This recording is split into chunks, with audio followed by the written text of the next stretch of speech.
Bonjour à tous, c'est Nicolas. Aujourd'hui, un épisode sur le karma.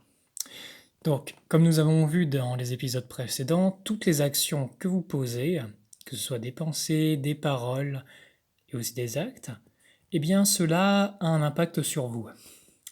Donc par exemple, regardez, tiens, quelles que soient les actions que nous posons, bonnes, mauvaises, bénéfiques, maléfiques, eh bien tout cela, avant même, enfin au moment où nous l'exprimons, ça va s'imprimer dans l'âme.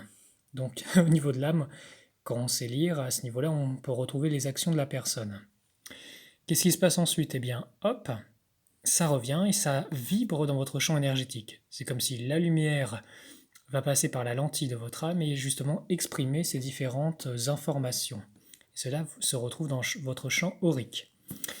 Donc, ça se répercute dans les corps subtils et ça vous permet de créer votre réalité en fonction de ce qui est vibré. Vous voyez? Donc, si vos pensées, vos paroles et vos actes tendent vers la mort, eh bien vous allez créer la mort dans votre entourage. Si ça tend vers l'amour, vers l'abondance, vers la lumière, eh bien c'est exactement ce que vous allez créer et retrouver dans votre réalité. Je vous renvoie à l'épisode sur les effets miroirs. Alors la libération, par exemple, quand vous avez ce type d'incrustation dans votre âme, qu'elle soit dans cette vie ou dans les autres, eh bien, voyez bien que d'une certaine façon, c'est la compréhension qui permet justement de libérer. La compréhension, elle libère ces incrustations dans votre âme.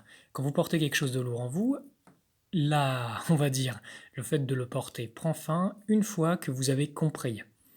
Mais aussi, ça demande une rectification de votre vie. Le prochain épisode sera sur le karma, mais le karma falsifié. Je vous dis à très vite.